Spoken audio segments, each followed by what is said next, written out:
Triple R, the film of the year globally. Now, internationally, people are discussing about the film's Oscar nominations, which I already said on my channel before it was cool. Now, whenever the people talk about the film, it's either about the visuals or the performances or the big epic set pieces. And I feel in all of this, the people forget to talk about the screenplay. So let's change that.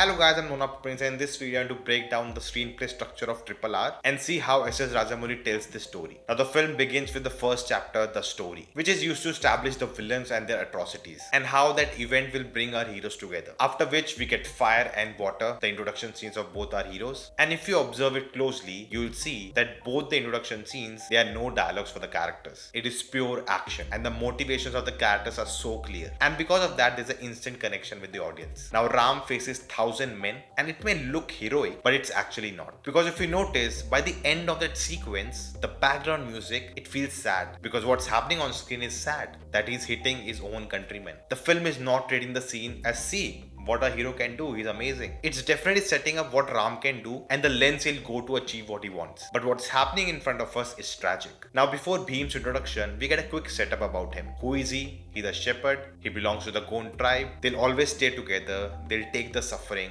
and will not say anything. But if even one of them is lost or taken away, they'll not sit silent. And that actually Bhim's characteristics. He's innocent, he's naive, but he is as strong as an elephant. And we see that in the introduction scene also.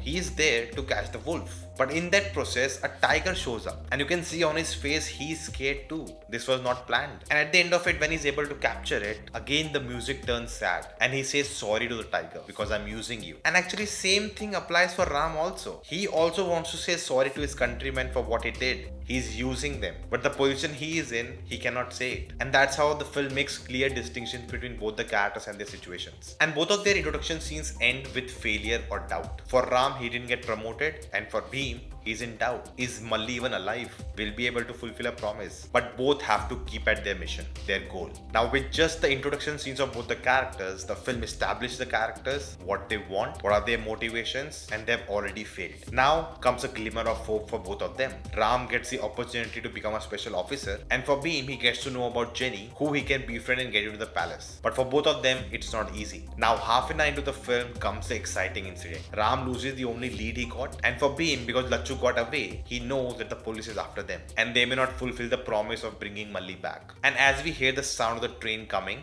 both of their heads go down. But destiny has something else in mind, as well as the writer of the film. They come together to save the boy and become friends. Now here, we the audience know that they are against each other, but they don't know that. And that is a ticking bomb. Until the reveal happens, we'll be in the constant tension. And actually by coming together, they get what they wanted. They help each other without even knowing it. Ram helps Bhim to get into the palace, and Bhim helps Ram by saving him from the snake poison. And in some way, indirectly, he also gets to know about Lachu because he went to that party because Bhim asked him to. And between all of this, we have the friendship growing, we see the stakes being raised, and of course the dance off, which also is a story in itself. Now we build to the epic interval. The ticking bomb has gone off. Bhim finds Malli in the palace, and for him it's a high time to directly attack and bring Malli back. And for Ram, he finds that Akhtar is Bhim, who he is after, who he has to catch to become the special officer. And when we get to the party, of course we have a brilliant scene by Bhim, but we also get the face off. And it's not just both of them have to fight, but for both of them to achieve their goal, they have to go through the other. Their story arcs are crossing in such a way that only one can win and one has to lose. And we know what happens. Now that we are at the interval, if you're finding value, do hit that like button, share this video, and do subscribe for more such content. Alright, let's begin with the second half. Now Ram has achieved the goal,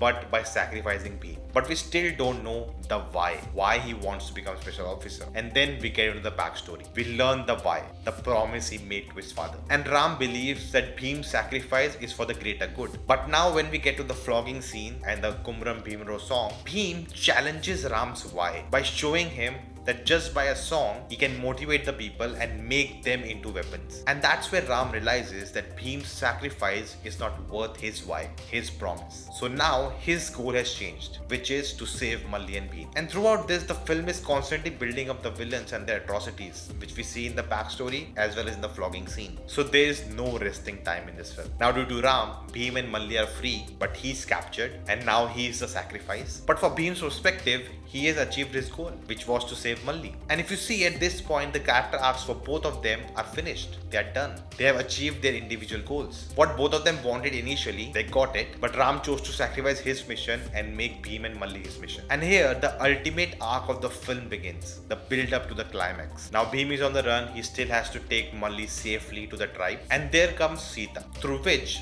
Bhim is informed about Ram, where Bhim gets enlightened. Now here comes the genius of S.S. Rajamouli, because we as audience already are informed about Ram, what he is doing, and Bhim getting to know the same thing is quite boring actually, because for him it will be very impactful. He's learning the truth, and it should be the same for us as the audience. And to achieve that, this is where we get the final stretch of the backstory, the ultimate sacrifice, that Ram had to shoot his own father and blow him up. And now knowing this additional information, with Bhim we are also in shock, and there is that equal impact. And now Bhim's goal and mission is to rescue Ram. And the climax, both the characters have to come together for the collective win against the colonizers. And by the end of it, they both achieve their personal goals, plus the bigger goal of the revolution, of fighting back. And if you look back throughout the 3 hours running time, there's no stopping. There's no unnecessary movement. There's nothing that you can skip, because everything is building upon each other to finally deliver what it's trying to say. I've seen this movie already so many times, every time I see it, I find something new.